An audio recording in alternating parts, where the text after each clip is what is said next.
think we'll allow leaning up on the tree.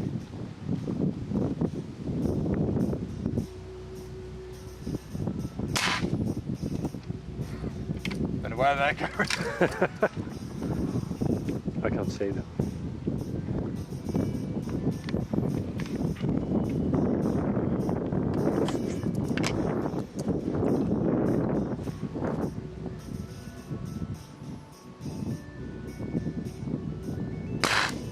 There you go. Is that hit? That was hit, yeah. I don't know if it hit the chain. It looked like you might have hit the chain, but it did hit something. So that wasn't too bad. Might bring that one a bit closer. How did that feel? Yeah, it's cool.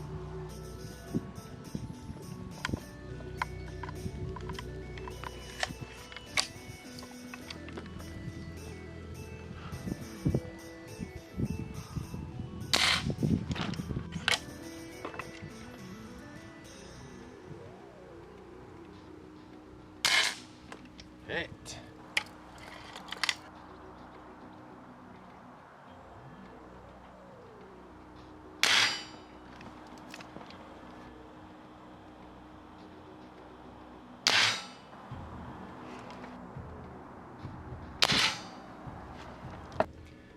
If you're into your air gunning and replicas, you're gonna like this one, guys. This is the Mauser K98 air rifle by Diana. Hi guys, this is Rack and Load, and this is pretty cool. Pretty cool. Now it's quite interesting actually, because we've been running this in a bit of a run and gun thing. We've sort of thrown it in the mix, as you do, as well as getting a bit of range time in with this thing. I really like it. Just shooting at open sights, which to be honest I think you need to on a gun that's, or rifle that is supposed to look like a classic. The Mauser K98 even got Mauser's markings on there. How cool is that? It is in fact a Springer. It's an underlever air rifle. I'll show you that in more details in a minute. But how cool is that, guys? An air rifle made to look like the famous Mauser K98. Pretty cool, pretty cool. Right, let's give you some specs then before we sort of go into a full rack and load review. So first of all, weighing in, quite heavy. Unscoped at 8 pounds. Full length is 44 inches. It's a bit big actually for my table, but we'll go into some detail in a minute. 18-inch barrel as well.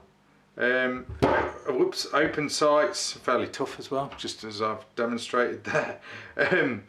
Open sights, underlever cocking. It's a Springer, like I said, but what fun we've had with this, what fun. So let's take it from the stock end then, from the back. So first of all, to keep it real, so to speak, that is a metal butt pad. Okay, so no comfort on there, it's just like the Battlefield thing. And then you've got pretty much a copy of the K98 stock, or as good as. Obviously it is an air rifle, you know, they can't get it absolutely bang on, because it's an air rifle, it's not a bolt action rifle, but it's cool, it's cool. They've got the sling hole there, if that's what you want to call it.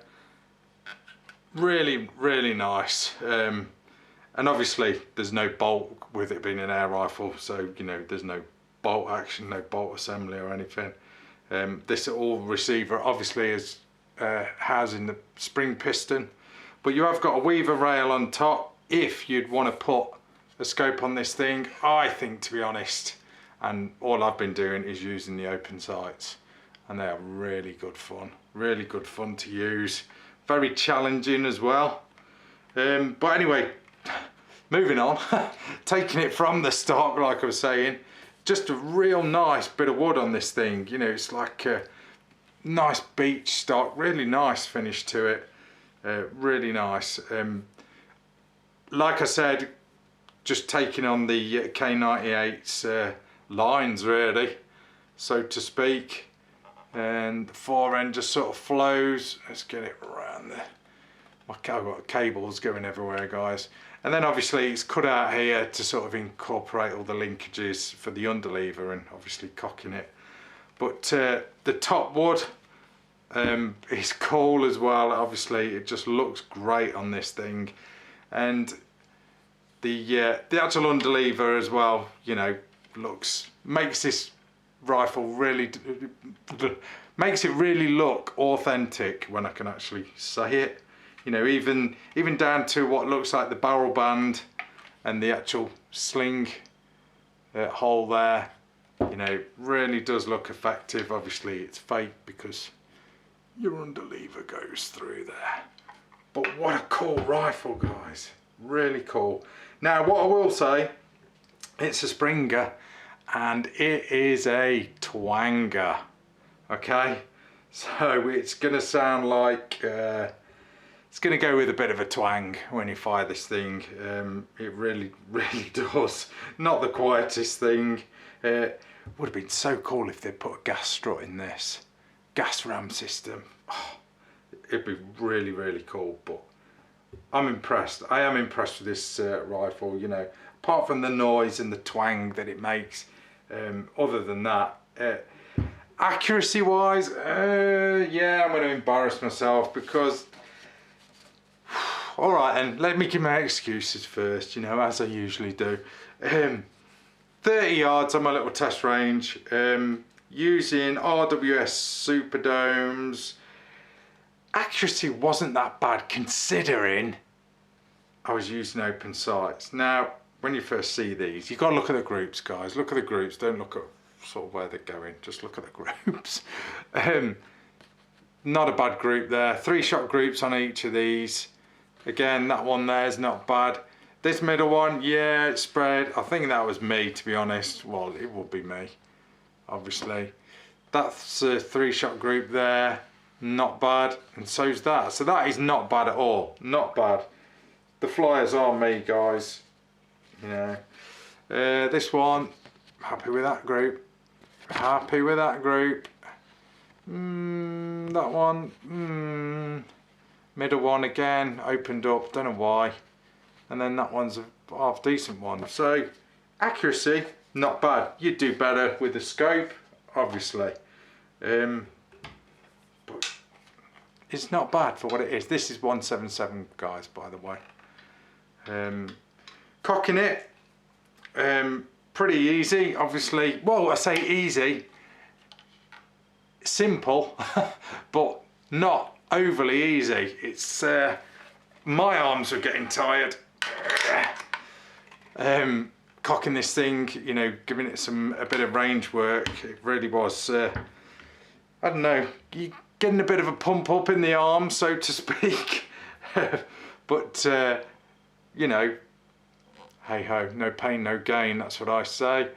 When it comes to cocking some of these rifles, you know, but this one is fairly tough to cock, you know, so don't complain. I'm not complaining. It's all good. It's all good. But really nice rifle, and when you look at it with the cocking lever open there, you know, it's not overly, what's the word, ugly when it's fully cocked open like that. Not that it matters anyway, but when we have got it cocked like that, I'll give you a closer look at the linkages. Really nice, actually, nice and tough. Seems pretty hefty in there, you know. Closer look at the guts, well, the inside of your, that's your barrel, actually, you can see in there, if you can. That's the bottom of the barrel. And then looking down at the barrel where you put your pellet in, there you go. And I'll bring up the actual piston. Now what I will say as well, I forgot to mention, you have got anti-bear trap, so that's pretty much locked like that, so if you pull the trigger, nothing's going to happen. he says. I don't know what that was then. It went with a click onto the bear trap actually. So the bear trap has caught it. Whew, thank God. That would have looked bad on camera if I just squashed my fingers. So yeah, I pulled the trigger with the safety off, and that bear trap has actually caught it, so it hasn't gone any further. But that is the anti-bear trap there, that button there.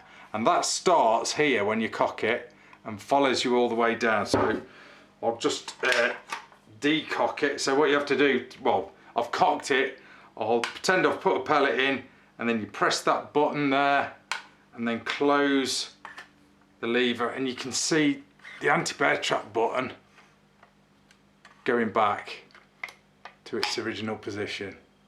And then obviously when you cock it, it is already cocked by the way, it just follows you all the way down and then engages. Really cool, really cool. It really does the job, as I just demonstrated there accidentally, but it does the job, so that's good enough.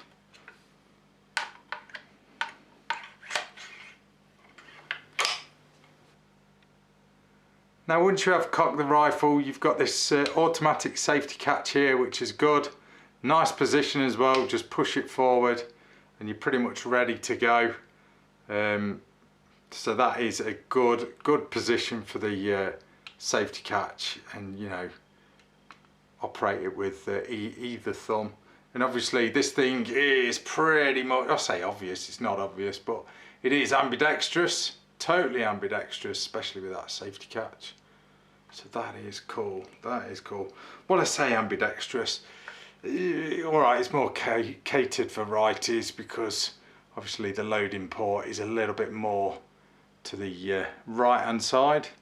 But no problem at all guys, I'm a lefty as you probably know. No problem at all shooting this thing. Just a very comfortable rifle. It's one of these rifles that you can, well, I didn't want to put it down when I was testing this thing, sort of on my little range. Just didn't want to put it down, just kept shooting and shooting and shooting, you know. Just real cool fun, real cool fun. So anyway, moving along, like I said, there is a weaver rail on there. Should you want to put a scope on this thing, if you're going to put a scope on this thing, you really do need to do it justice and get something that'll kind of match the rifle. Get something old on there, maybe a little bit beat up as well. That'd certainly look the part. So it really would. A little bit of rust on there, guys. We did get this thing a little bit wet. Probably just needs a bit of a clean up, unless that's just impregnated oil. But we were shooting this thing in the rain. I did give it a good wipe down, honest. So anyway, moving along to the sights, open sights, pretty much as you can see. You can see this rear sight, by the way, is sort of cranked all the way over. Yeah, it was fairly accurate, like I said, with the, well, like you've seen with the targets, but that's what I had to get it set up for. You know, it looks all the way over, it is all the way over, but it was doing all right, so don't know, maybe it's the way, maybe that's how you set it up for a left-hander. I don't know, but anyway, that was 0 for me anyway. And then the front sight is like a post, trying to pretty much keep it as real as they can to the K98. You've got a front sight guard there as well. Sight picture, if you can see it, I'll try and get it on camera. Don't know whether you're going to see it. Well, you might do. Pretty much like that. Really cool, really cool. But no problems with the sights. But like I say, if you want to put an optic on there, get something on there that's going to look sort of battlefield-like, so to speak. But what a cool rifle, guys, what a cool rifle. Trigger wise, not a very overly heavy trigger. To be honest, I haven't pulled it on my scale, and I don't want to pull it in here without a pellet in and dry fire it. But 2-stage, it is adjustable. and it feels nice out of the box, very nice. And you've got like a plastic stroke polymer trigger guard there, and you've got access to your adjustment screws there via those 2 holes. So that is cool. But what a real nice, fun rifle. We were shooting this thing out well, on the test range, like I said, was 30 yards. We probably stretched it out to about 50 yards. To be honest, the little gong that we were shooting with this thing on the running gun, you could barely hear it ringing because of the noise of the rifle. So occasionally you could, but yeah, we were hitting it most of the time. You've probably seen some footage at the start of this video of that. But it was just a nice rifle to throw in the mix with our running gun. We were sort of running pump shotguns and rimfires, and we sort of just threw this in the mix.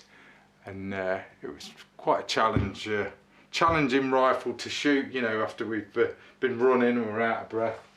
So that's pretty cool. Anyway, moving on to the manual. Now the manual is pretty good, actually, pretty good. Obviously find your language, your required language. It gives you a few specs there. I won't go too much into detail. I've told you the important stuff, but not a bad instruction manual, owner's manual, obviously all your do's and don'ts, safety stuff, and then how to cock it, load it, operate it, safety catch, etc. Sight picture and all that good stuff you need to know, or don't need to know, whatever. Depends whether you're a new shooter or not. Bit of a maintenance thing going on as well. Tells you how to adjust the trigger there, which is cool. So yeah, not a bad manual, to be honest, guys. Colour pictures and everything. Really cool. I'll just show you the box. So just grab the box 1 second. Well, you do get a bit of a toolkit as well going on in here. Do get that. That's like a screwdriver with a few bits in. Allen key for the trigger. Don't ask what that spanner's for. And then obviously this is the box. Pretty cool box. So wonder if Diana are going to be starting to do a load of these sort of battle proven rifle replicas, air rifle replicas. That would be cool. They need to sort of throw in a Lee Enfield there and maybe a Mauser K98 or something like that. That would be really cool.